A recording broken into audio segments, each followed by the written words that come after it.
Kata Sayyidina Umar, sebab hadis ni panjang, saya tu syarah. Tak kala kami sedang duduk bersama Nabi. Sifat Nabi ni, dia selalu duduk dengan sahabat-sahabat. Duduk. Tak mesti cakap, tapi aura Rasulullah SAW tu, tengok tu, kerohanian tu naik tinggi. Tu hebatnya Rasulullah SAW. Tengah-tengah kami duduk, tiba-tiba mari seorang lelaki datang, pakaiannya putih, putih bersih, nampak kemah, rambutnya ikat itu di sisi hitam, maknanya la yura alaihi asarus safa wala ya'rifuhu minna ahad. Nak kata orang ni dekat, kita tak kenal. Nak kata daripada jauh, tak nampak kesan musafir, macam orang dekat. Mari duduk orang. Hatta jalasa ila Nabi sallam fa asnada rukbatayhi ila rukbatayhi wa wada'a kaffayhi ala fakhizaihi.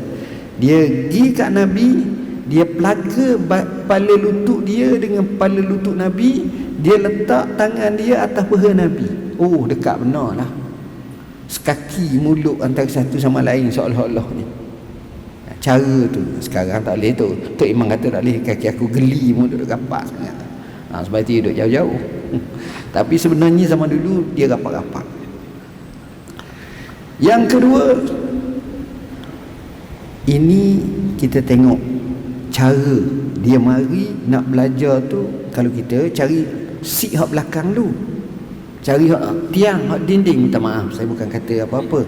Kadang-kadang kita pilih macam tu, tapi dia tak. Dia kata waqala ya Muhammad akhbirni anil Islam, faqala Rasulullah sallam al-Islam anta syahada an la ilaha illallah wa anna Muhammadar Rasulullah wa tuqimas salat wa tu'tiyaz zakah wa tasuma ramadan wa tahujjal bait in istata'ta ilaihi sabila. Qala sadaqta fa ajibna lahu yas'aluhu wa yusaddiqu. Soalan pertama dia tanya Nabi, "Hai Muhammad, apa itu Islam?" Nabi jawab, Islam tu dengan rukun Islam yang 5. Jadi kami pun rasa terkejut. Dia kenapa dia bila Nabi jawab dia kata kamu benar, dia tukang tanya, dia tukang membenarkan pula. Ibarat macam cikgu test murid jawab betul, seolah-olah macam tu. Qal fa akhbirni anil iman, qala an tu'mina billahi wa malaikatihi wa kutubihi wa rusulihi wal yawmil akhir wa tu'mina bil qadari khairihi wa syarrihi. Qala sadaqta. Dia tanya apa itu iman, Nabi jawab rukun iman yang 6. Dia pun jawab benar. Qala fa akhbirni anil ihsan, qala an ta'budallaha ka'annaka tarahu fa illam takun tarahu fa innahu yaraka. Dia tanya apa itu ihsan. Nabi jawab ihsan itu kamu sembah Allah seolah-olah kamu nampak Allah. Kalau kamu tak nampak Allah, yakinlah Allah nampak kamu. Qal fa akhbirni anis sa'ah, cerita pada aku tentang bilakah berlaku kiamat. Nabi jawab mal mas'ul anha bi'alam minas sa'i. Mana mungkin orang yang kena tanya lebih tahu daripada orang yang bertanya. Poin di sini, dia tanya Nabi tentang bila berlakunya kiamat. Nabi jawab, mana mungkin orang yang kena tanya lebih tahu daripada orang yang bertanya. Maknanya Nabi tak tahu. Masa ketika tak tahu. Sini poin besar. Ni hadis sahih. Hadis sahih riwayat Muslim dan lain lagi. Hadis ni memberi jawapan bahawa mana-mana tok guru, mana-mana pengamal, mana-mana penyangka yang kata dia tahu bila kiamat. Berapa banyak kita dengar ramalan kiamat. Tahun 2000 lah, tahun 1970 lah, tahun 2022 lah, tahun tak, semua tak betul. Percayalah. Kerana ilmu ni ilmu daripada Allah. Kita tak tahu. Yang kita tahunya apabila Nabi khabarkan tanda-tanda kiamat, ada tanda besar, ada tanda kecil. Saya sebut tanda besar seperti Dajjal, kemunculan Dajjal. Saya sebut sifat Dajjal. Ramai orang sebut Dajjal ni Samiri, bukan. Dajjal ni Ibn Sayyah. Semua sekali saya cerita. Nas-nas. Sebab orang nak bincang sangat tentang fitnah akhir zaman. Saya sebut Dajjal, saya sebut Ya'juj dan Ma'juj. Tengok, kaji betul-betul. Tengok, lain tuan-tuan. Keadaannya lain. Jadi, tanda kiamat tu. eh, waktu kiamat tak beza. Waktu kiamat kita tak tahu, tapi tanda kiamat kita tahu berdasarkan Nabi sebut kepada kita. Sahabat kata, fa akhbirni an amaratiha, tolong bagi tahu saya tentang tanda-tanda kiamat. Qal antalidal amatu rabbataha wa antaral hufatal uratal alata ri'a asya yatatawaluna fi bunyan. Nabi sebut di sini dan hadis ni 3 perkara. Yalah, kalau nak sebut satu-satu panjang pulaknya. Dalam hadis ni Nabi sebut begitu, dalam hadis lain Nabi sebut dalam hadis ni kamu akan dapati adanya perempuan melahirkan tuangnya. Dia lahirkan tuang. Di sini ada 2-3 tafsiran. Tafsiran pertama, ramai di kalangan sahabat ataupun generasi tabi'in pergi perang. Bila perang, ramai kena tawang. Bila kena tawang, perempuan tu dia ambil, dia jadi tawang. Bila tawang, dia boleh bersama dengan perempuan tu tawanan. Yang menjadi hamba tu, bila bersama dengan perempuan tersebut dapat anak, maka anak tu merdeka, sebab anak akan ikut bapa tu lah dalam ni. Jadi mak tu dipanggil ummu walad. Dalam fiqh dipanggil ummu walad. Ummu walad ni maknanya kalau si suami dia tu ataupun tuan dia mati, dia merdeka. Itu kaedah dia. Jadi kalau anak perempuan tu, anak tu jadi tuang pada mak dia tu sendiri, seolah-olah macam tu. Dan yang kedua kata macam zaman sekarang lah, anak cerdik, belajar tinggi, kerja besar, malah orang lain nak jaga anak, dia suruh mak dia jaga anak. Jadi dia upah mak dia, kadang-kadang dia marah ke mak dia kerana anak tak ni, kata pula gini, siang kat mak tu. Itu pun seolah-olah macamlah hamba kepada anak dia sendiri. Waliyazubillah. Kedua, wa antaral hufatal uratal alata ri'a asya yatatawaluna fil bunyan. Kamu tengok lelaki yang tak ada sepatu, yang dalam keadaan telanjang. Apa makna tak ada sepatu? Maknanya mungkin seliparnya buruk, mungkin koyok rabak, baju pun tak comel. Baju pula maknanya pakai-pakai kau ada tutup aurat saja. Itulah ibaratnya, bukan telanjang bogey begitu. Tak, maksudnya gitu. Dalam keadaan alah apa kerana miskin tak kaya. Ri'a asya, jadi ambil tukang pelera kambing orang, tukang ternak, tapi akhirnya yatatawaluna fil bunyan. Mereka itu berlumba-lumba membina bangunan-bangunan pencakar langit. Saya kadang-kadang kalau saya pergi ke Mekah, saya suka bila driver bawa saya, ialah kita dah kan nak driver negeri Arab, memang kita tak tahu. Jadi duduk sebelah, kita bercakap lah daripada Mekah ke Madinah. Ada dia cerita, kadang-kadang kata ada orang tu Masya Allah, dia kerja macam kimpa kereta lah. Ada tanah dia dalam 20 hektar, 10 hektar itu, dia kimpa jual kereta besi-besi buruk gitu. Orang miskin gini. Tiba-tiba kerajaan take over tanah dia, dapat beberapa juta. Kaya serta merta. Tengok. Dan kadang-kadang kita baca sejarah tycoon, orang miskin tapi akhirnya menjadi gergasi ekonomi dunia. Banyak dah boleh senaraikan. Itu biasa. Tuan-tuan, tanda kiamat ni banyak, tapi Nabi sebut banyak tu untuk hadis ni. Summan talaka falabistu maliya. Orang yang tanya Nabi ni terus pulang. Tu balik. Jadi aku sendiri, kata Sayyidina Umar, aku nengung. Siapa mari soalan ni? Soalan pertama tentang Islam, kedua tentang iman, ketiga tentang ihsan, keempat tentang kiamat, kelima tentang tanda-tanda kiamat. Aku termenung. Kemudian Nabi cakap kat aku semakal, ya Umar, atadri manisai, mu tahu tak siapa yang tanya tadi? Nabi SAW tanya. Qultu Allah wa rasuluhu a'lam. Allah dan Rasul saja yang tahu.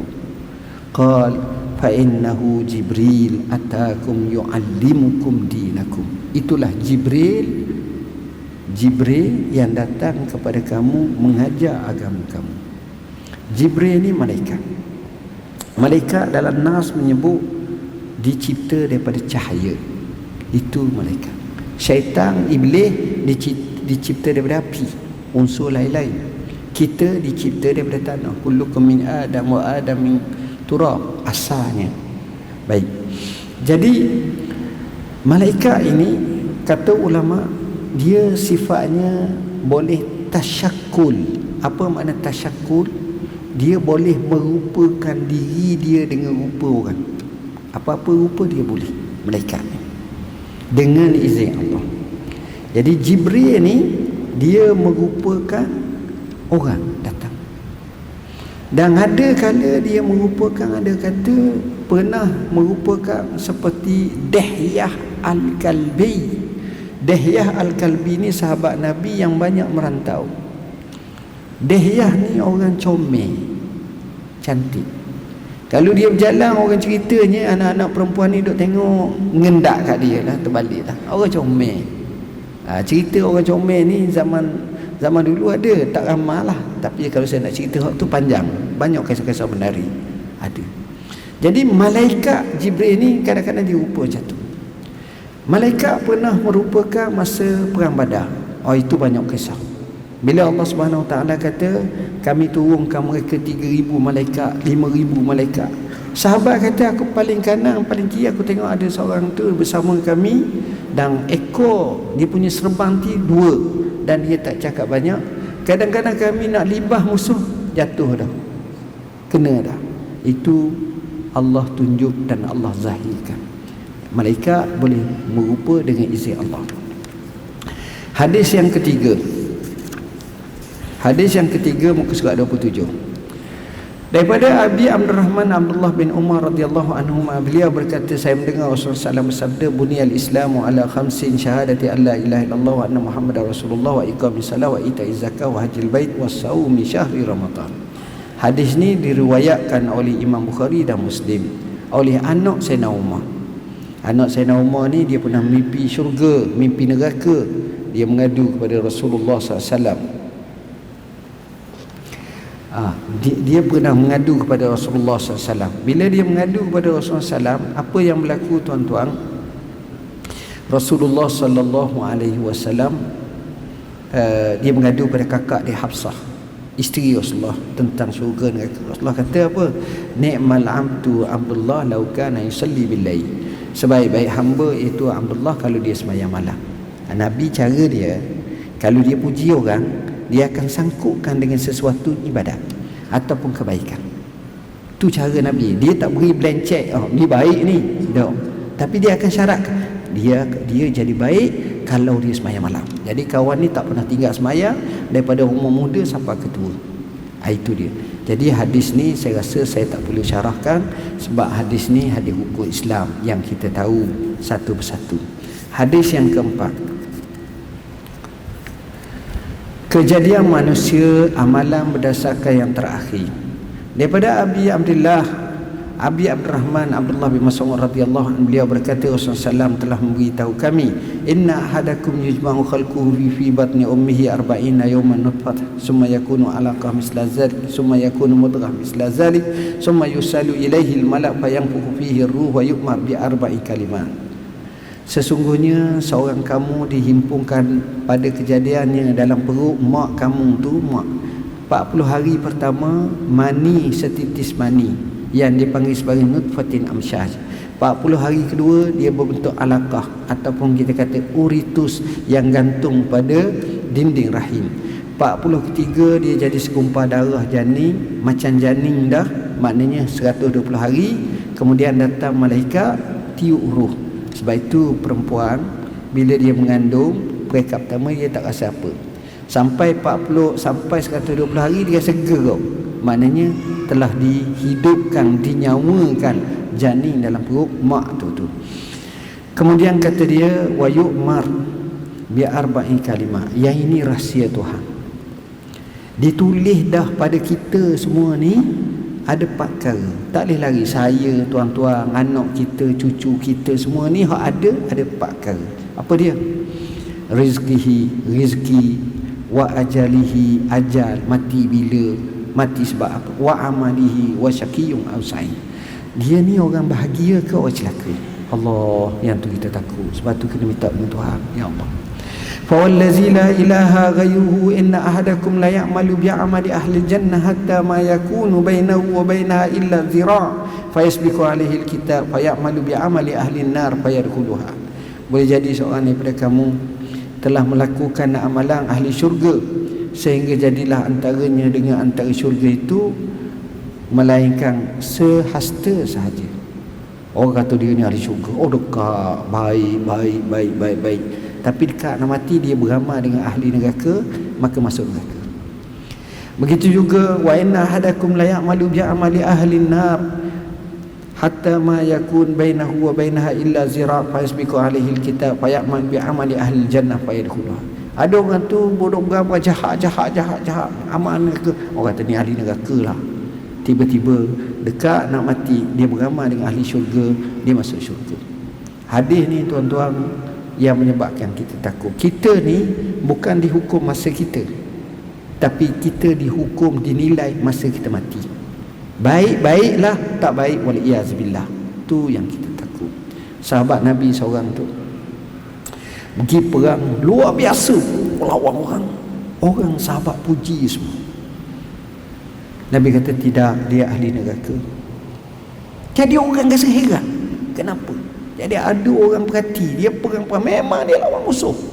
Sampai kepada tahap musuh tikam dia ni dia tak boleh nak buat apa, letih dah. Kerana tak tahan sakit, dia ambil pedang dia tu, dia letak ulu pedang di bawah, mata pedang di atas, dia terjung dengan dada di atas mata pedang tu, dia mati bunuh diri. Tengok, ada orang tu dia ni ahli neraka lah ibaratnya, teruk. Seorang sahabat Nabi baik, bukan sahabat lah asalnya, dia kafir. Baik. Akhirnya bila datang jihad, dia kata saya nak perang. Nabi kata tak boleh, melainkan orang Islam. Dia pun ucap asyhadu an la ilaha illallah wa asyhadu anna Muhammadar. Dia pergi perang. Sudah perang mati. Kata Abu Hurairah, wallahi walaupun satu sujud kepada Allah pun dia tak buat, tapi dia ahli syurga. Itulah kita kena minta doa, ya muqallibal qulub sabbit qulubana ala dinika wa ala taati. Saya rasa Assalamualaikum warahmatullahi wabarakatuh. Alhamdulillahi rabbil alamin, wassalatu wassalamu ala asyrafil anbiya'i wal mursalin wa ala alihi wa sahbihi ajma'in, amma ba'd. Yang dikasihi pengurusi majlis, yang hormat Datuk Pegawai Daerah dan juga merangkap nazir masjid ini, seterusnya hadirin hadirat muslimin muslimat yang dirahmati Allah. Muka surat 49, hadis yang kelima, perkara baharu dalam agama. Daripada Ummul Mukminin Ummi Abdillah Aisyah radhiyallahu anha, beliau berkata Rasulullah SAW bersabda, man ahdasa fi amrina haza ma laysa minhu fahuwa raddun, wa fi riwayatin li muslimin man amila amalan laysa alaihi amruna fahuwa raddun. Siapa yang mengadakan pembaharuan dalam urusan kami ini agama yang bukan berasal darinya, maka ianya tertolak. Manakala dalam riwayat Muslim, barang siapa yang beramal dengan amalan yang bukan berasal dari agama kami, maka amalan itu tertolak. Apa makna? Makna di sini, kalimah di sini adalah agama ni tak boleh direka-reka. Kita tak boleh berdasarkan emosi, berdasarkan khayalan, berdasarkan rasaan, berdasarkan sangkaan. Tetapi agama ni berdasarkan nas.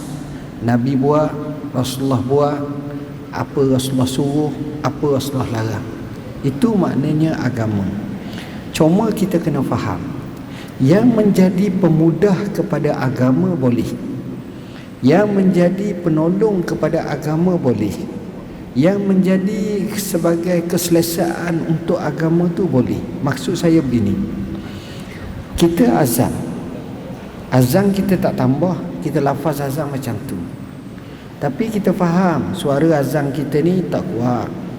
Jadi kita pakai mic, kita pakai speaker untuk nak menderaskan suara ataupun menguat, menyaringkan sampai jauh. Maka yang tu tak jadi masalah.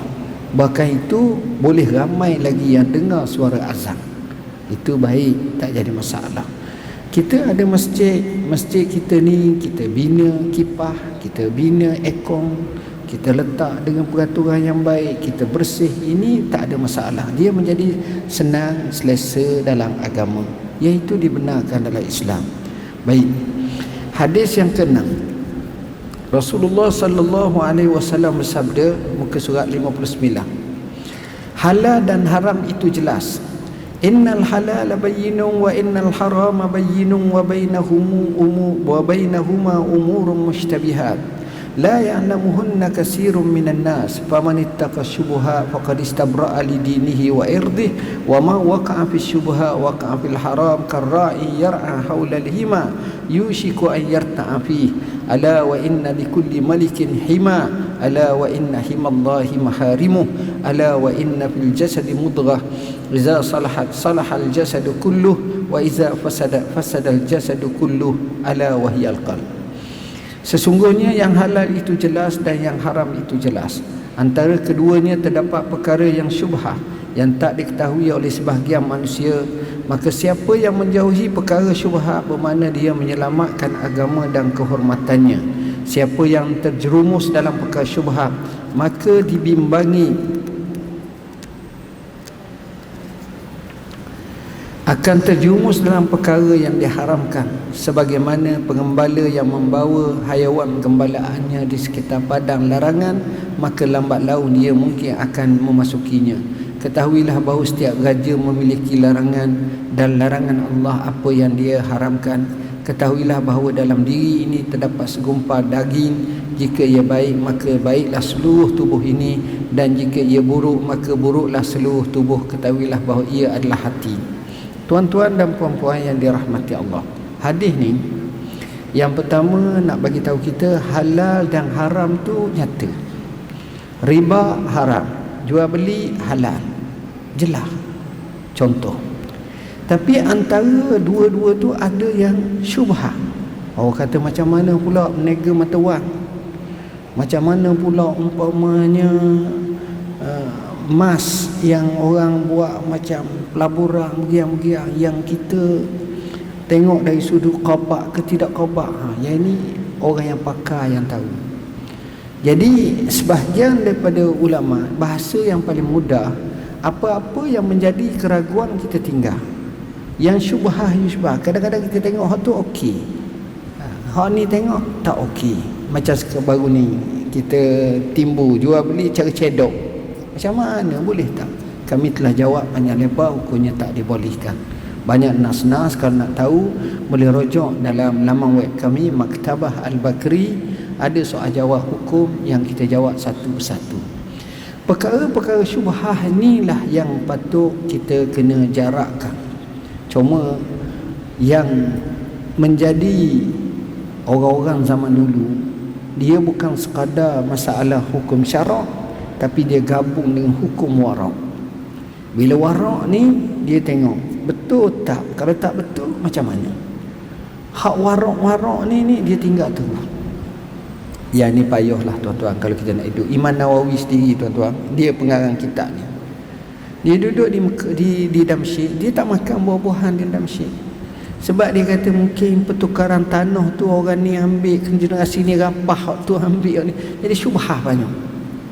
Dan dia jaga betul-betul orang macam ni. Orang macam ni payah nak duduk, melainkan dia duduk di Rauk ke bolehlah kot, tempat-tempat kampung. Duduk di bandar, duduk ni hak ni cabaran banyak.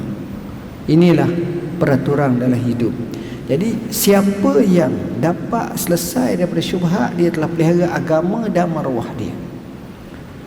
Bila syubhat ni ada keraguan dalam hati, dan ini berlaku pada orang yang terbabit dengan syubhat. Kalau orang yang ada dalam syubhat seolah-olah dia duduk tepi kawasan larangan, dia gembala pun tepi kawasan larangan, kok masuk, kok termasuk, ini bahaya.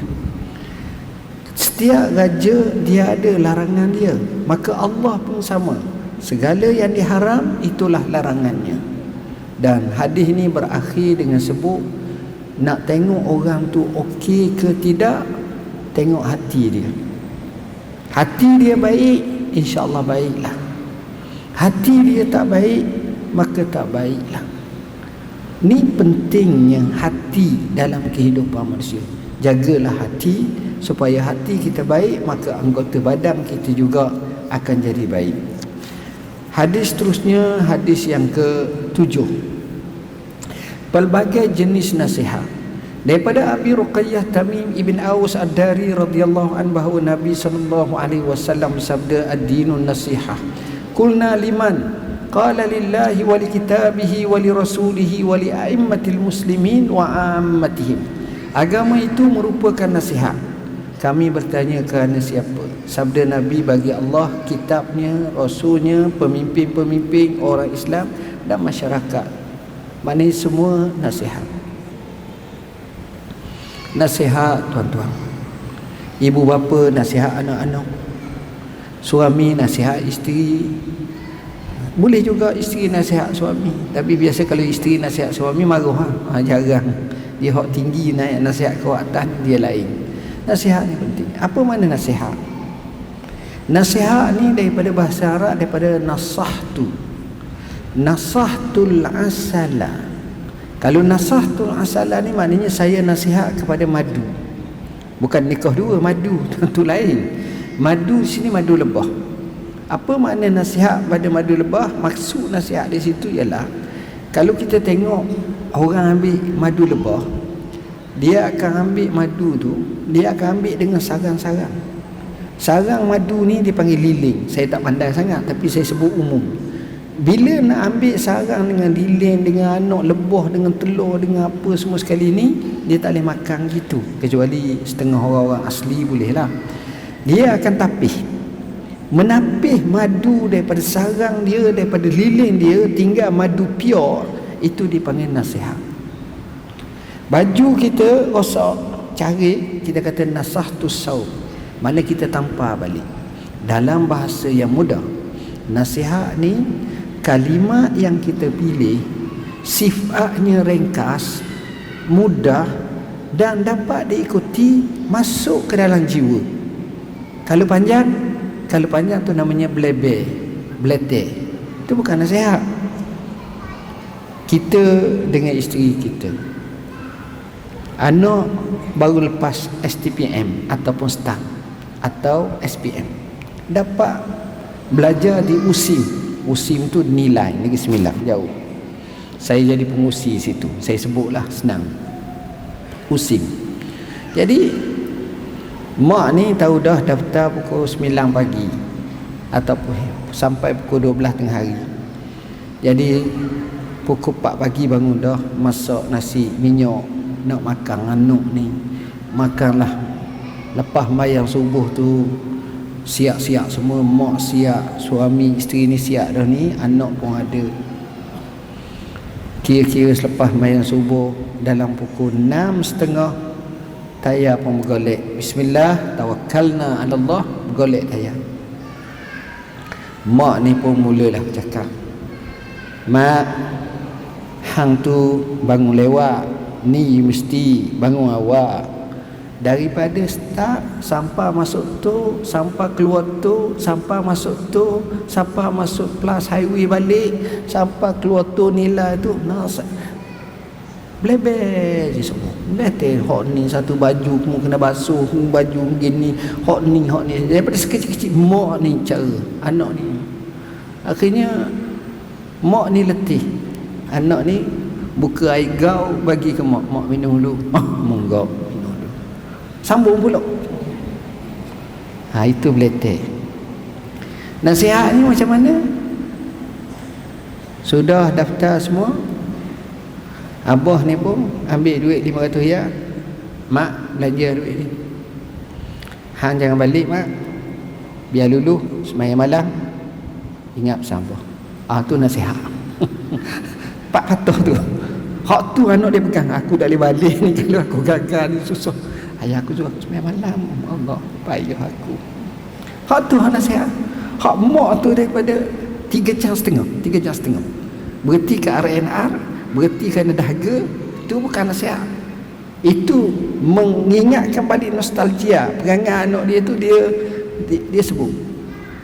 Tengok, nasihat ni pendek. Dan kita ni berubah dengan nasihat.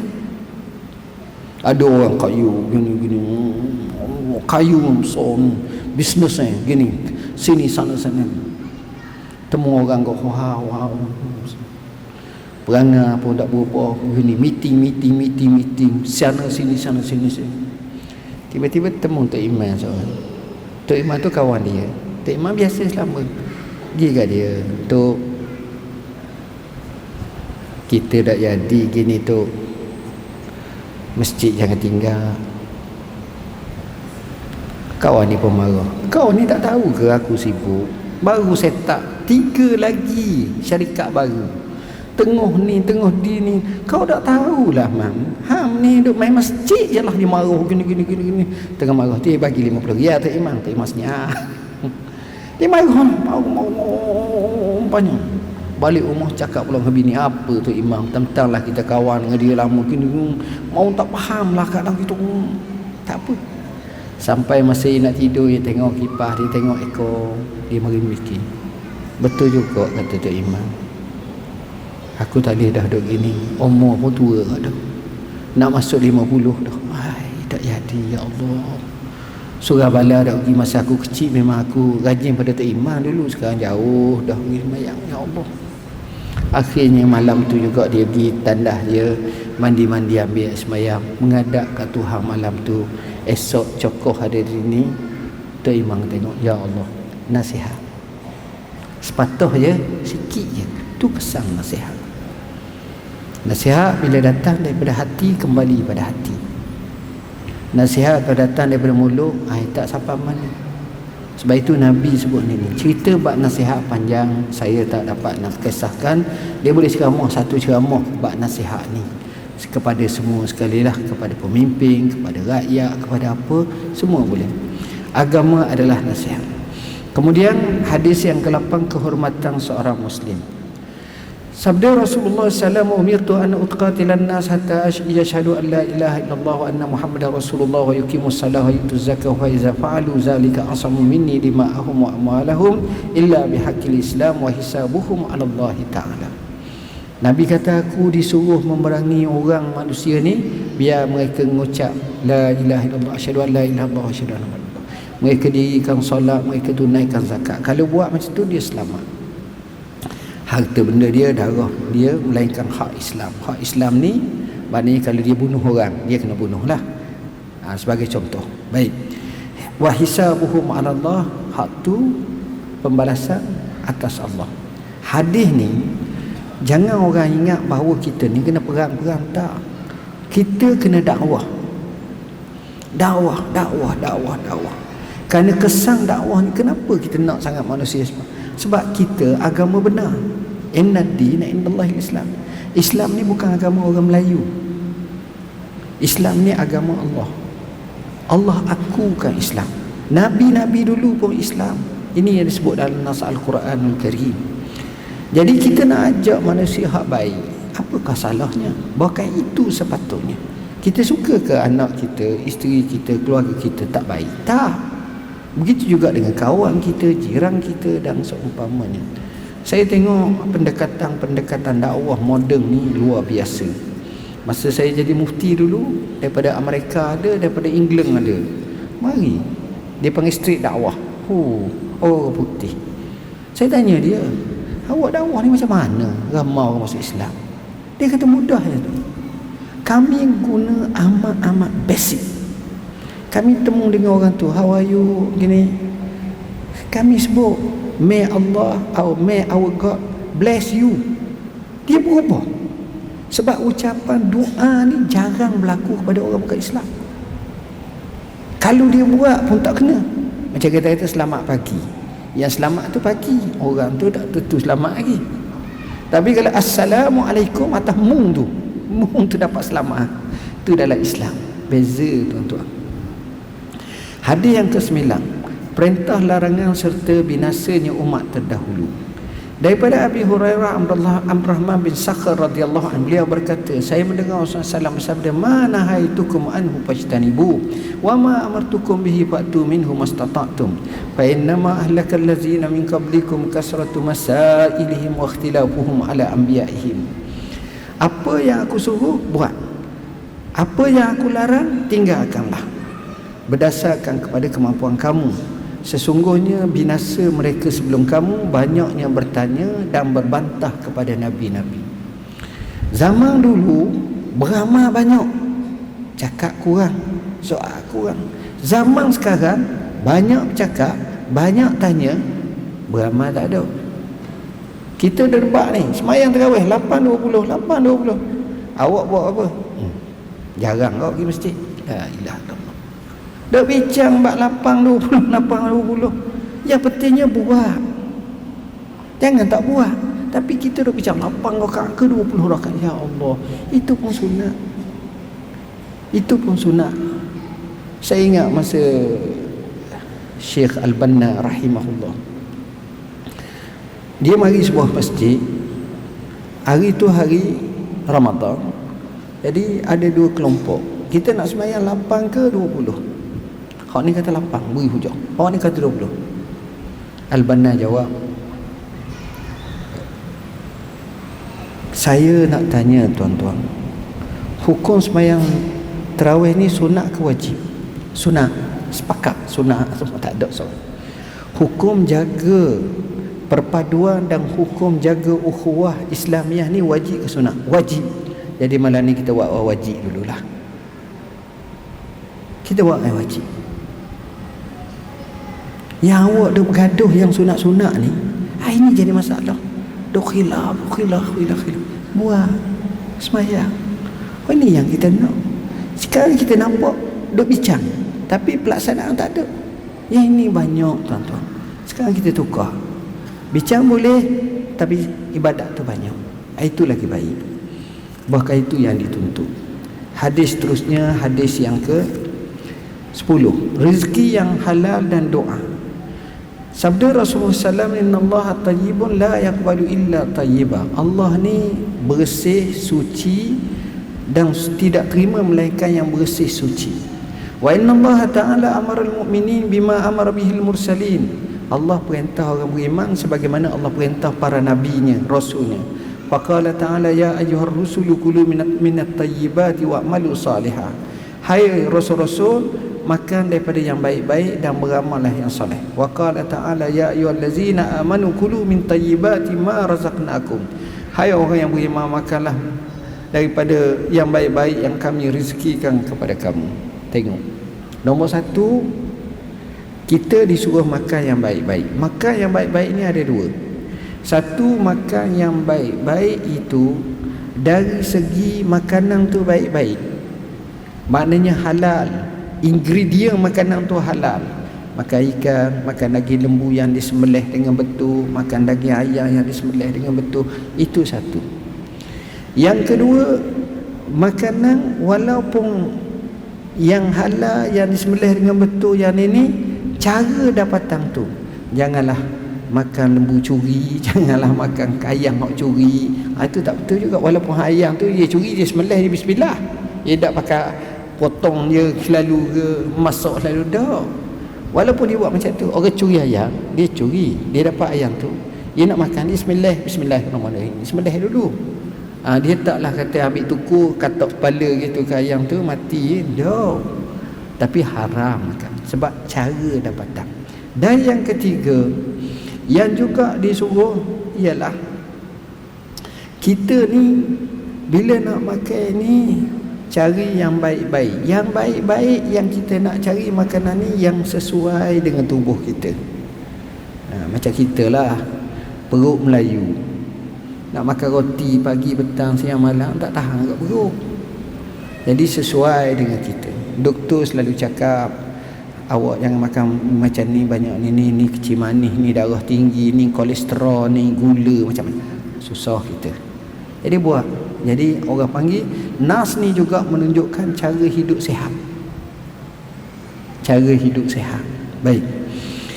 Summa zakar rajul yutilu safa asy'as arba yamuddu yadayhi ila sama ya rabbi wa mat'amuhu haram wa mashrabuhu haram wa malbasuhu haram wa ghuziya bil haram fa anna yustajabu lah. Kemudian Nabi cerita pula seorang lelaki yang musafir jauh, berdebu, ke kusuk masai, angkat tangan sebut ya Rab, sedangkan makanannya haram, minumannya haram, pakaiannya haram, diberi makan daripada sumber yang haram. Macam mana doa nak mustajab? Sedangkan apa yang dibuat orang musafir, doa mustajab. Orang yang angkat tangan, doa mustajab. Orang yang dalam keadaan merendah diri, doa mustajab. Tapi terhijab doa sebab makanan sumber haram, minuman sumber haram, pakaian sumber haram, diberi makanan-makanan yang haram, doa payah nak mustajab. Nabi cakap sahabat dia namanya Sa' bin Abi Waqqas. Nabi kata, ya Sa'ati mat'amaka tustajab da'watu. Wahai Sa', elokkanlah makanan kamu, nescaya doa kamu mustajab. Kalau kita nak doa mustajab, pastikan makanan tu halal. Alhamdulillah, insya-Allah doa kita mustajab. Buat tuan-tuan, jangan kita makanan daripada makanan yang haram, kerana itu menghalang daripada doa mustajab. Hadis yang ke-11, tinggalkanlah keraguan. Hadis ni yang diriwayatkan oleh Al-Hasan bin Ali. Rasulullah SAW bersabda, da ma yaribuka ila ma la yaribuk. Tinggallah apa yang menjadi keraguan padamu kepada apa yang tidak meragukan. Hadis ni sama macam hadis yang kita baca berkenaan dengan hadis Nu'man bin Bashir tadi, al-halalu bayyinun wal haramu bayyinun wa bainahuma umurun mushtabihat la ya'lamuhunna katsirun minan nas faman ittaqa syubhat faqad istabra'a li dinihi wa irdi. Tengok, hadis ni sama. Jadi saya tak payah pengulangan. Seterusnya hadis yang ke-12. Rasulullah sallallahu alaihi wasallam bersabda, min husni islamil mar'i tarkuhu ma la ya'ni. Daripada keelokan Islam seorang ialah meninggalkan sesuatu yang tiada kena mengena dengannya. Hak ni, hadis ni kena atas kepala kita banyak. Kita suka cakap hak orang ni. Kita tengok netizen, kita tengok masalah yang kita kata rumus, kita tengok masalah tentang kita suka sangat duk bincang ha ni, orang ni gini, orang tu gini. Sebenarnya tak berapa baik. Lebih baik kita diam, lebih baik kita hal kita. Melainkan masalah ummah, masalah sejagat, itu munasabah. Tapi masalah yang tak ada kena mengena, kita akan menghabiskan masa kita dalam perkara yang boleh jadi akan berlaku mengumpat, mengeji dan seumpamanya. Hadis yang ke-13 muka surat 121.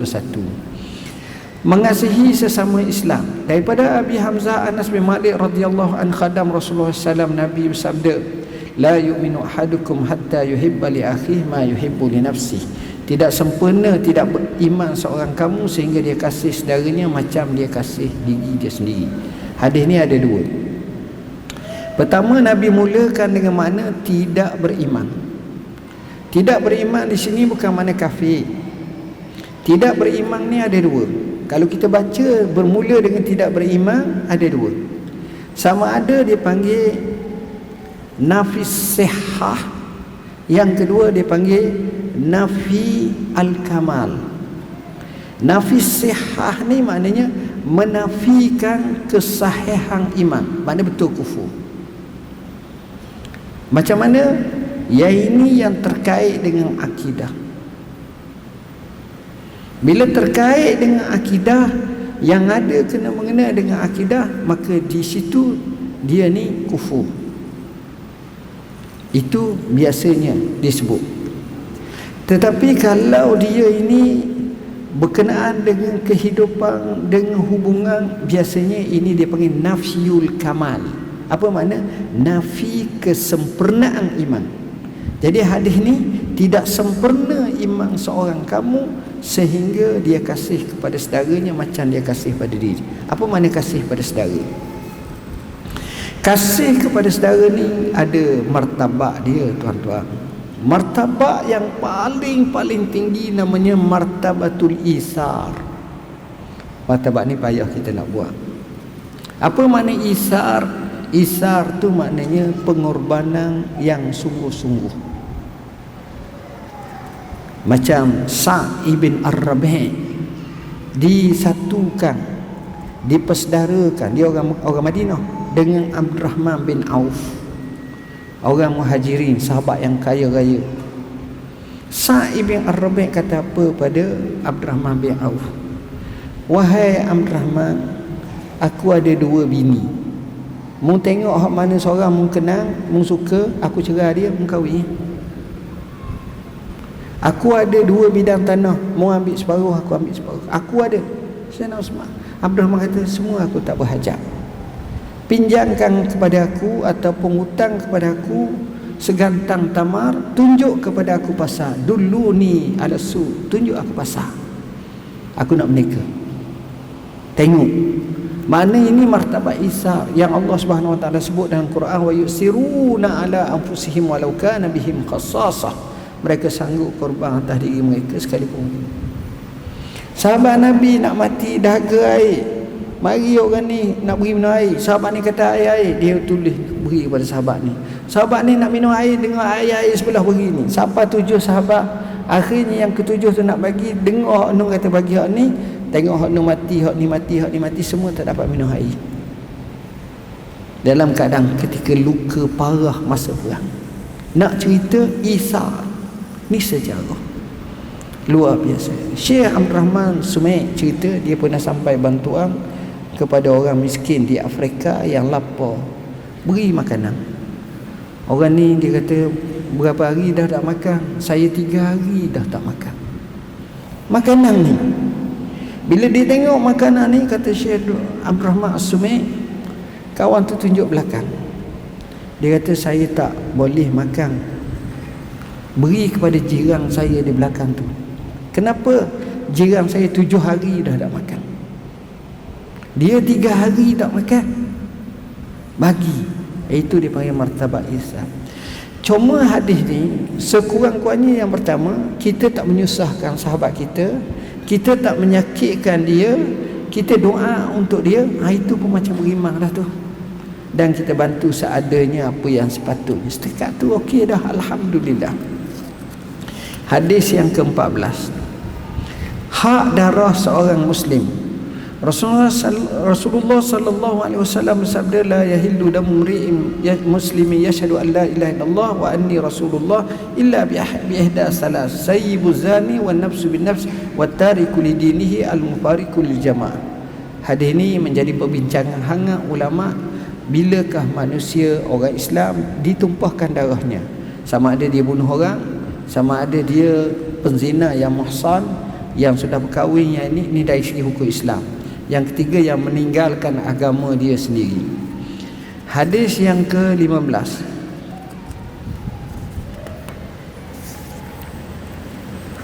muka surat 147. Berbudi bahasa menghormati tetamu dan jiran. Rasulullah SAW bersabda, man kana yu'minu billahi wal yawmil akhir falyakul khairan aw yasmut, wa man kana yu'minu billahi wal yawmil akhir falyukrim jarah, wa man kana yu'minu billahi wal yawmil akhir falyukrim taifah. Siapa yang beriman kepada Allah dan hari akhirat, hendaklah dia berkata baik atau diam. Siapa yang beriman kepada Allah dan hari akhirat, hendaklah dia memuliakan jirannya. Dan barang siapa yang beriman kepada Allah dan hari akhirat, maka hendaklah dia memuliakan tetamunya. Persoalan yang pertama, kenapa Nabi sebut beriman dengan Allah dan hari akhirat, sedangkan rukun iman ada 6? Kata ulama, beriman kepada Allah menjadi pemula dalam menawaitukan lillahi ta'ala. Beriman pada hari akhirat kerana sifat manusia, satu-satu benda dia nak upah dia, dia nak balasan dia. Syekh, anak nak panggil hantar kerja. Soalan yang pertama, hati kecil tanya, berapa nak bagi gaji? Starting berapa? Macam mana? Kita nak upah, kita nak balasan. Maka di sini kita, bila kita yakin walaupun kita tak dapat upah setimpak di dunia, tapi akhirat kita dapat. Dengan beriman kepada Allah dan beriman pada akhirat, menjadi semangat untuk kita dapat balasan daripada Allah. Sebab itu orang-orang baik, dia sedekah, dia infak, dia bagi jamu orang makan. Orang susah. Apa kata dia dalam surah Al-Insan yang selalu tu imam baca pada hari Jumaat? Wa yut'imuna at-ta'ama 'ala hubbihi miskinan wa yatiman wa asira innama nut'imukum liwajhillah la nuridu minkum jazaa'an wala syukura inna nakhafu min rabbina yawman abusan qamtarira. Mereka beri makan makanan yang dia kasihi kepada orang miskin, kepada anak yatim, kepada tawanan perat. Kami beri makan kepada kamu semata-mata kerana Allah. Kami tak harap daripada kamu sebarang ucapan terima kasih atau balasan. Sesungguhnya kami takut kepada Allah pada hari segala muka masam, ketika mana di mahsyar kelak. Jadi pertama, cakap baik-baik. Kedua, muliakan jiran. Ketiga, muliakan tetamu. Yang ini alhamdulillah masyarakat Melayu biasanya buat, cuma dia atur dengan lebih baik lagi, barulah rasa keselesaan dengan sebaiknya. Hadis ke-16 daripada Abi Hurairah radhiyallahu anhu bahawa seorang lelaki berkata kepada Nabi sallam, "Ausini," qala la taghdab. Faraddada mirara, qala la taghdab. Wasiatkanlah kepadaku, sabda baginda, janganlah marah. Kemudian beliau berulang kali bertanya, sabda baginda, janganlah marah. Hadis ni mudah. Ini apa makna? Maknanya Nabi ni tuan-tuan, dia tengok orang, dia ada ilmu macam-macam ilmu, cuma kita je tak tahu. Dia ada ilmu boleh baca orang. Ada tak kita tengok orang baik, dia nampak, lemah lembut dia nampak, tapi bila kita pergi rumah dia, dia marah ke anak dia, menikuh anak dia takut. Oh baik keren, kita kata la ilallah, ingat lembut je. Dia dah mari kita senyum je, baik keren. Sebab kita tak kenal. Nabi ni dia kenal orang. Bila datang orang ni minta nasihat, Nabi ulang satu je, jangan marah. Sebab tahu orang ni pemarah. Bukan dia marah depan Nabi, tapi Nabi kenal. Kita tak minta nasihat, kita kata bangun malam sembahyang. Kawan tu tiap-tiap malam bangun malam, kita suruh sama. Tak kena. Tapi Nabi ni dia kena. Maknanya kalau macam doktor lah, dia ada diagnosis dia cek orang ni, ni sakit ni, dia beri obat tu, dia beri obat. Nabi kena orang. Jangan marah. Tuan-tuan, kenapa jangan marah? Rupa-rupanya penyakit yang paling parah dalam hidup kita marah. Marah ni baik kalau kena tepat, dan marah ni rosak bila tak kena tepat. Marah akhirnya sesat diri. Marah ni tak ada keuntungan. Marah berasa hati geram, tak untung. Ada sahabat saya seorang, orang Saudi, dia baru balik, dia pernah jadi mustasyar Saqafi di lama. Dia cerita kat saya, masa tu saya jadi mufti lah. Dia kata, saya pernah bertugas dalam penjara, duduk di penjara, dan saya juga tengok banduan yang akan dihukum mati. Saudi hukum mati pancung, sampai tepuh. Jadi saya tengok mereka ni baik, ada yang sembahyang banyak, ada yang menangis, ada yang zikir banyak, ada yang cakap lemah lembut. Saya tanya, kenapa muak macam ni? Saya tak tahan marah tu. Bila tak tahan marah, akhirnya bunuh bini, bunuh orang ni, bunuh. Tengok, sebab kuncinya marah. Nabi Allah Musa pernah didatangi oleh Iblis. Iblis bila datang kat Nabi Musa, Iblis pun kata, wahai Musa, tolonglah aku sekali. Nabi Musa marah, hei kau ni Iblis, laknatullah apa benda ni, tolonglah sekali. Nak tolong apa?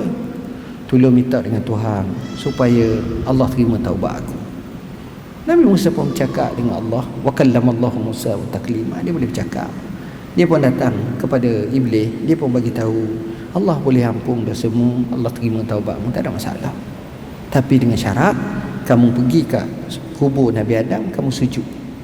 Kerana Allah sebut, wa izqulna lil malaikati sujudu li Adam fasajadu illa Iblis. Dia dengan sendirinya marah, Iblis. Asjudu lahu mayyita wa lam asjud lahu hayya. Apakah patut aku nak sujud dia sudah mati? Masih hidup aku nak sujud. Ni kias fasik. Oleh kerana kamu baik dengan aku, wahai Musa, aku pecahkan rahsiaku. Ingat kepadaku. Orang lain suruh ingat kepada Allah, ni ingat kepada syaitan. Ingat kepadaku dalam 3 keadaan. Pertama, bila semboyan jihad datang, ingat kat aku. Kerana aku akan goda dia, mu jangan pergilah, nanti mu mati, bini mu jadi janda, anak mu jadi yatim, siapa susah. Jadi dia pun luntur semangat. Kedua, ingat kepada aku ketika kamu bersama dengan perempuan ajnabiyah, mu duduk dekat dengan dia sama, marilah gini. Ingat kepada syaitan. Sebab syaitan ni pandai. Dia pandai. Orang Arab kata nazratun fabtisamatun fasalamun famau'idun faliqa'un fawiqa'. Mula-mula tengok. Bila tengok senyum. Bila senyum beri salam, Assalamualaikum, tak jawab dosa. Bila tu kemudian cakap. Kemudian buat temu janji. Kemudian bertemu. Kemudian berlakulah apa yang berlaku. Itu mukadimah semua. Ingat aku. Kerana aku kata tak siang dia, baik dia. Ini syaitan. Dan yang ketiga, ingat kepadaku. Mu ingat kepada aku ketika marah. Marah mu kena ingat kat aku. Sebab aku akan kata suruh gini-gini, kita akan naik temperature. Ini bahaya. Jadi marah kena jaga. Hadis seterusnya adalah hadis yang ke-17. Rasulullah SAW bersabda, Inna Allah katabal ihsan ala kulli syai'in fa iza qataltum fa ahsinul qitlata wa iza zabahtum fa ahsinul zibahata wal yuhidda ahadukum syafratah wal yuriz zabihata. Sesungguhnya Allah mewajibkan ihsan terhadap segala sesuatu. Jika kamu membunuh, laksanakanlah dengan cara yang baik. Dan apabila kamu menyembelih, sembelihlah dengan cara yang baik. Dan hendaklah seorang daripada kamu menajamkan pisaunya serta hendaklah dia menyegerakan sembelihannya. Ihsan kena berlaku pada semua. Bunuh. Ada orang bunuh, dia buat unyanya, kerak sikit, sekateh, lukakan sikit, kawan ni sakit, itu tak boleh. Dalam Islam cepat, jangan menyeksa. Sama juga sembelih. Kalau kita sembelih binatang, janganlah sentimental, slow je, pisah tumpuk, lambat, slow. Dia laju, serang laju. Itu dalam Islam. Wal yurih zabihatah ni yang cepat kalau boleh. Itu cara dalam Islam. Jangan seksa kepada binatang. Hadis yang seterusnya, hadis yang ke-18. Rasulullah sallallahu alaihi wasallam bersabda, ittaqillaha haitsuma kunta wa atbi'is sayyi'ata alhasanata tamhuha wa khaliqin nasa bi khuluqin hasan. Takwalah kamu kepada Allah di mana kamu berada. Seorang-seorang, depan orang, khalayak ramai, tengah malam, tak ada orang, ada peluang, tak ada peluang, ada kesempatan, tak ada kesempatan. Kalau kita boleh sentiasa ingat Allah, baik. Kedua, ikutilah kejahatan dengan kebaikan nescaya dia hapus. Kita ni ada kelemahannya, bukan tak ada kelemahan. Kelemahan-kelemahan kita itu bila kita buat, kita balas dengan taubat, kita balas dengan kebaikan. Kita sedekah, kita infak sikit, kita masuk masjid letak RM1, RM2, RM1, RM2. Itu semua sebagai penghapus dosa-dosa kita. Maknanya cara nak hapus dosa ni banyak. Yang pertama, kita hapus dosa kita dengan cara kita bertaubat. Yang kedua, kita kafarahkan dosa kita, kita bayar kifarah apa yang Allah tentukan. Yang ketiga, kita hapuskan dosa kita dengan buat amalan-amalan yang Allah suruh, seperti puasa Ramadan, seperti semayang.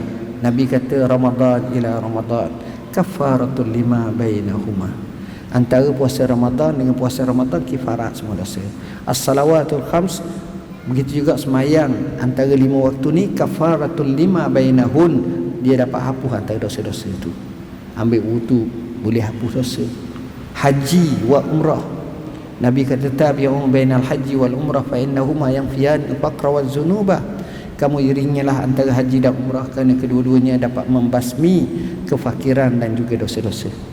Termasuk juga bila buat kesilapan, buat kebaikan. Wa khaliqin nasa bi khuluqin hasan, berakhlaklah dengan manusia dengan akhlak yang baik. Yang ini kita mahalnya manusia bila akhlak. Manusia dikalahkan oleh manusia lain dengan akhlak. Orang tu bila akhlak balik, Allah kita kata lemah kita.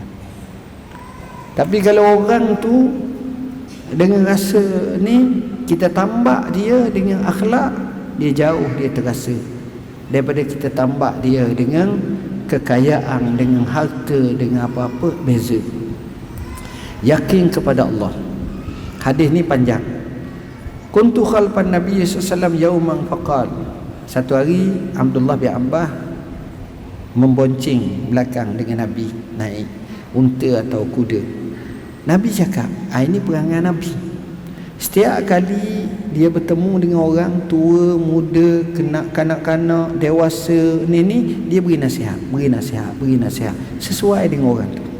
Apa kata Nabi kepada Abdullah? Abdullah bin Abbas ni budak, Nabi mati dah. Itu beza umur tu. Nabi kata, inni wa'allimuka kalimatin, aku nak ajar kamu beberapa kalimat. Makna apa? Dalam mengajar ni tak boleh panjang, tak boleh banyak, dia pendek sikit-sikit, tapi berterusan, cepat melekat. Ihfazillah yahfazka, mu jaga Allah, Allah jaga kamu. Siapa jaga Allah, Allah jaga dia. Macam mana jaga Allah? Jaga titah perintah Allah, Allah pelihara. Banyak, saya tak nak ceritalah, banyak sangat yang membuktikan siapa jaga Allah, Allah jaga dia. Ihfazillah tajidhu tujahaka, mu jagalah Allah, nescaya kamu dapati Allah depanmu. Apa makna depan? Bantuan Allah tu dapat insya-Allah. Yakin pada Allah, Allah boleh tolonglah betul-betul. Kita jaga Allah. Kalau nak sebut kisah-kisah panjang, banyak kisah-kisah yang hebat yang dalam sejarah luar biasa.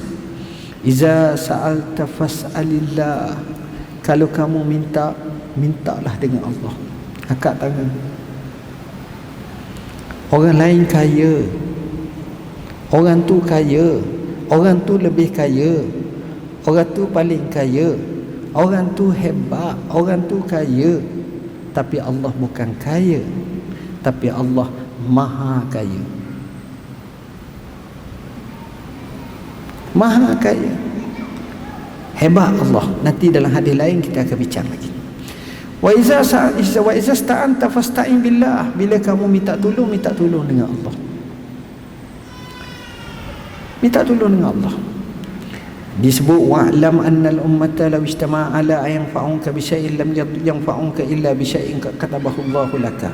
Ketahuilah, kalau umat semuanya, pakat semuanya berhimpun untuk menolong kamu, memberi manfaat kepada kamu dengan sesuatu, mereka semua tak akan dapat memberi manfaat kecuali dengan izin Allah. Seorang tu kaya raya sakit, mari 80 pakar biu, pakar bedah, pakar mata, pakar sarah, pakar ni, pakar jantung, pakar ni kumpul nak bantu dia, mati juga. Tak boleh, dah sampai dah ajar. Wa ijtama'u ala yadurruka bi syai'in la yadurruka illa bi syai'in katabahu Allahu 'alaika. Begitu juga kalau dia pakat nak kenakan kamu, tapi Allah tak tentukan, tak boleh mudarat. Sebagaimana kita tengok Nabi, berapa kali cubaan bunuh Nabi. Nak hijrah kena nak bunuh, masa tu nak kena bunuh. Orang Yahudi nak bunuh Nabi, hak ni nak racun Nabi. Tapi dah kalau tak jadi, tak jadi. Rufi'atil aqlam wa jaffatis suhuf, qalam itu terangkat dan keringlah suhuf. Apa makna? Maknanya kita semua berjalan di atas resam takdir ilahi Tuhan. Nak tak nak macam tu ya. Kita berjalan, kita je tak tahu. Cuma kita sentiasa muhasabah kembali kepada Allah. Rawahu Tirmizi. Ada riwayat kedua tu saya tak baca. Hadis terusnya, hadis yang ke-20, keutamaan malu. Rasulullah SAW bersabda, inna mimma adrakan nasu min kalamin nubuwatil ula iza lam tastahi fasna ma syi'ta. Sesungguhnya antara yang didapati oleh manusia daripada perkataan Nabi terdahulu ialah jika engkau tidak malu, buatlah apa yang kau suka. Hadis ni Nabi cerita para Nabi zaman-zaman dulu, Nabi-Nabi dulu, antara pesanan dia kepada umat dia, kalau kamu tak malu, buatlah apa saja. Artinya menjadikan penghalang antara kita dengan maksiat itu, ketidakbaikan tu, melainkan malu. Rasulullah sallallahu alaihi wasallam menyatakan, iza abghadallahu 'abdan naza'a minhul haya. Allah ni kalau dia benci pada seorang, maka Allah akan cabut sifat malu pada dia. Dan Nabi SAW bersabda, al-haya' la ya'ti illa bi khair. Malu ni tak datang melainkan hak baik-baik belaka. Jadi kena cara malu tu. Hadis 21, beriman dan istiqamah. Seorang sahabat bernama Sufyan bin Abdullah berkata, ya Rasulullah, kulli fil Islam qaulan la as'alu anhu ahadan ghairah. Ya Rasulullah, tolong ajar kepada aku tentang Islam, aku tak payah tanya siapa pun selepas ni. Rasulullah jawab, qul amantu billah summa istaqim. Katakanlah aku beriman kepada Allah, kemudian istiqamahlah. Ni dia tuan-tuan.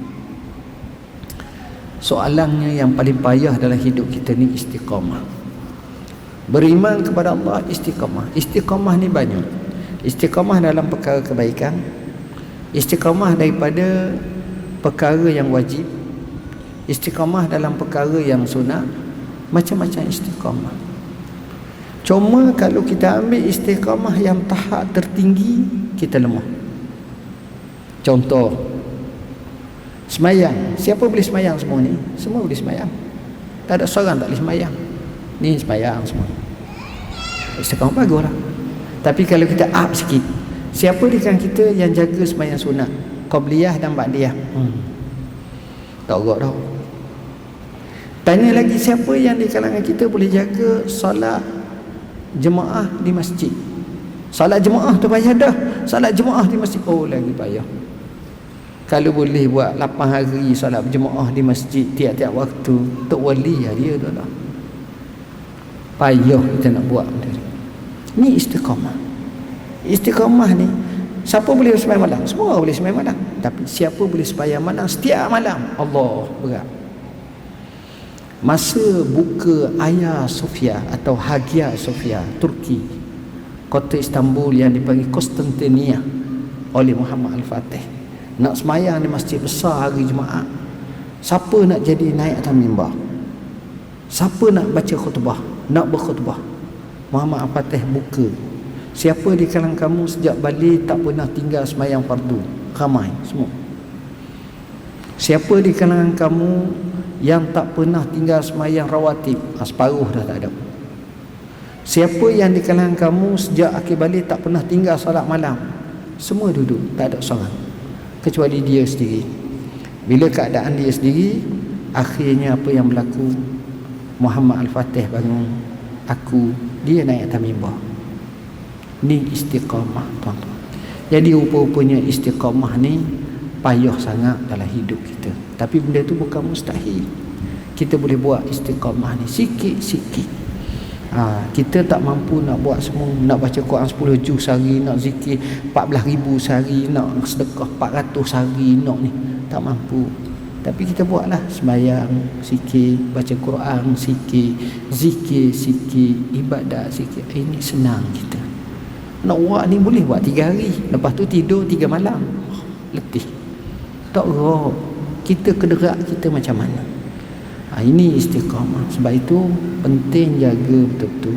Saya sebenarnya hati nak tamatkan, tapi masa tak dapat juga. Tu saya laju tu. Sepatutnya satu tu setengah jam baru sedap. Terang satu. Tapi apakan daya, mungkin tahun depan kena panggil mula lah. Ni bukan tahun ni, kita khatamkan juga apa separuh lagi, ataupun kita tengoklah kitab-kitab lain. Sekurang-kurangnya cita-cita kita tu ada. Keduanya bersama saya ni memang banyaklah. Saya nasihat kepada anak saya, buku nota aku. Anak saya ni baru kahwin, baru minggu lepas. Jadi saya buat satu-satu, saya nasihat. Alhamdulillah, daripada dia kecil saya tengok semalam bila dah kahwin 4 hari, saya panggil dia, saya duduk, saya cerita apa makna kehidupan, apa makna perbelanjaan, apa makna cara kita jangan nyusah mak pak kita, apa cara kita nak jangan kedeku, jangan boros. Wa kana baina zalika qawama. Jadi terang satu kita terang. Kelebihan solat tahajud yang ini tuan-tuan jangan tinggal. Banyak kelebihan. Kesihatan baik, jiwa tenang, hidup mudah, rezeki murah. Saya sebut satu persatu. Ni sempena merdeka, saya sebut buku Negara Sejahtera. Macam mana kita sepatutnya berinteraksi dengan negara kita sebagai kasihkan kepada negara. Buku Masa Peliharalah. Yang ni saya cerita paling banyak. Bagi saya, cikgu-cikgu, begitu juga kita kena ada dua, quality times dan time management. Saya kisah ulama zaman dulu, tokoh barat timur, semua jaga yang ni. Buku ini buku yang saya selalu amal. Inilah doaku. Yang ini yang terbaik yang kita boleh beramal. Kemudian Bayan Linnas, soalan isu-isu semasa dalam apa jua fiqh yang kita jawab semasa, yang tuan-tuan mendapat manfaatkan. Akhir kalam, marilah kita tutup sedikit dengan baca doa. Bismillahirrahmanirrahim. Alhamdulillahirabbil alamin, wassalatu wassalamu ala asyrafil anbiya mursalin wa ala alihi wa sahbihi ajmain. Allahumma anta rabbuna la ilaha illa anta khalaqtana wa nahnu abiduka wa nahnu ala ahdika wa wa'dika mastata'na. Na'udzubika min syarri ma sana'na, nabu'u laka bi ni'matika 'alaina wa nabu'u bi dzunubina faghfir lana fa innahu la yaghfiru dzunuba illa anta. Allahumma inna zalamna anfusana zulman katsira wa la yaghfiru dzunuba illa anta faghfir lana maghfiratan min indik warhamna innaka antal ghafurur rahim. Allahumma ati nufusana taqwaha wa zakkiha anta khairu man zakkaha anta waliyuha wa maulaha la ilaha illa anta subhanaka inna kunna minaz zalimin. Allahumma inna abiduka wa banu abidika wa banu imaika nawasina biyadik madin fina hukmun adlun fina qada'uk nas'aluka bi kulli ismin huwa laka sammaita bihi nafsak aw ahlamtahu ahadan min khalqi aw anzaltahu fi kitabi aw istastarta bihi fi ilmil ghaib indaka anta ja'al qur'ana rabi'a qulubina wa nura sudurina wa jila ahzanina wa zahaba humumina wa Bismillah tawakkalna ala Allah la haula wala quwwata illa billah. Allahumma inna nas'aluka al-huda wat tuqa wal 'afafa wal ghina. Allahumma rabb Jibril wa Mikail wa Israfil fatiras samawati wal alimul ghaib wasyahadah anta tahkum baina ibadika fima kanu fihi yakhtalifu ihdina lima ikhtalafa fihi min al-haqqi bi iznik innaka tahdi man tasha'u ila siratal mustaqim. Allahumma inna nas'aluka ilman nafi'an wa rizqan tayyiban wa 'amalan mutaqabbala. Allahumma inna ala zikrika wa syukrika wa husni ibadatik. Allahumma inna nas'aluka al-afiyata fid dunya wal akhirah. Allahumma inna nas'aluka al-'afwa wal 'afiyah fi dinina wa dunyana wa ahlina wa malina. Allahumma astur 'auratina wa amir rawatina. Allahumma ihfazna min bayni aydina wa min khalfina wa an aymanina wa an syama'ilina wa min fawqina wa na'udzu bi 'azamatika an nughtal min tahtina.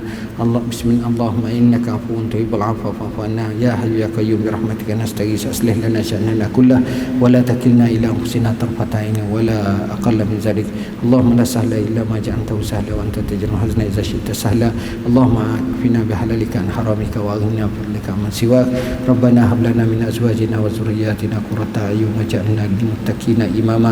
ربنا آتنا في الدنيا حسنة وفي الآخرة حسنة وقنا عذاب النار وأدخلنا الجنة مع الأبرار يا عزيز يا غفور يا رب العالمين. وصلى الله على سيدنا محمد وعلى آله وصحبه وسلم. سبحان ربك رب العزة عما يصفون وسلام على المرسلين والحمد لله رب العالمين. تقبل الله منا ومنكم.